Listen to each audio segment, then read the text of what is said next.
بسم الله الرحمن الرحیم.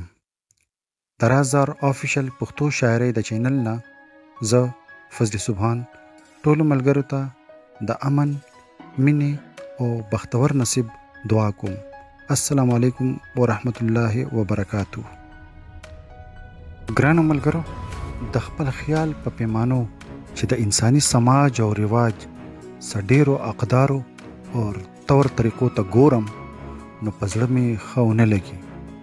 د دې بنیادی وجه دا ده چې انسان همیشه خواږه لټوي، خو په دې ځان نه پوهه کوي چې د شودو او ګبین نهرونه به په جنت کې دلته په دې دنیا کې خو دا ګډ ګاډیره او بې مالګې رویې ډېرې دي او خوږې او خواخوږې خبرې ډېرې لږې دي. د مینې په ګلاب کې د بې وفایۍ ازغي ټومبلې شوي دي او د یارۍ دوستۍ په شا د بې مروتۍ ازغن ګلستان آباد دی.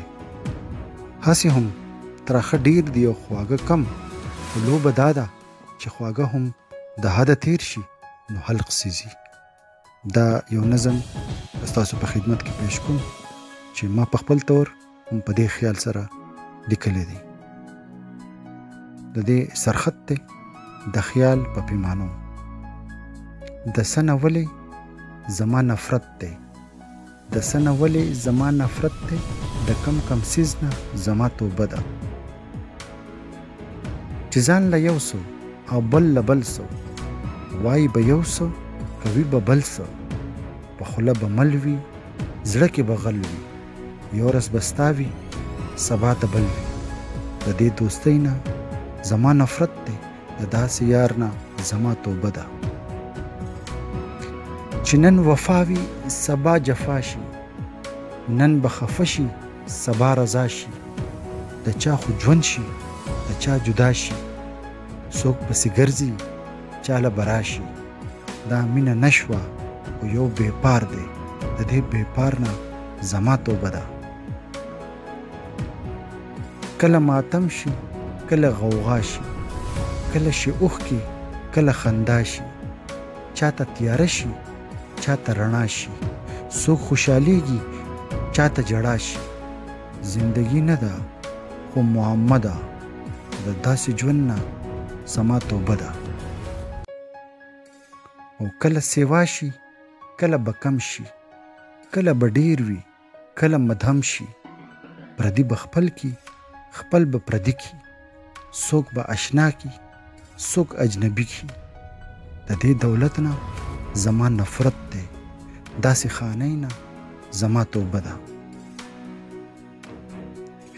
کله بړنګ شي کله برنګ شي، کله برنګ شي کله بړنګ شي، کله پړقیږي کله به زنګ شي، پکې یادونه یا ټول دردونه، پکې دلبر وي یا یې غمونه. داسې زړګی خو ټوله سودا وي، پناه تې غواړم زما توبه ده. کله به وي کله به نه وي، ځای بدلیږي مستقل نه وي، چې حادثه شي ښه ډېر به راشي، چې سوکالي شي نو بیا پناه شي، چې جړېدلی پرې هم څوک نه شي، د داسې غم نه زما توبه ده. چې صرف د شونډو د رخسارونو، د یار د زلفو د ځنګلونو، د تورو سترګو د کاژلونو، پکې صفت وي د اندامونو. فضله دا خو څه شعر نه وي، دې شاعرۍ نه زما توبه ده.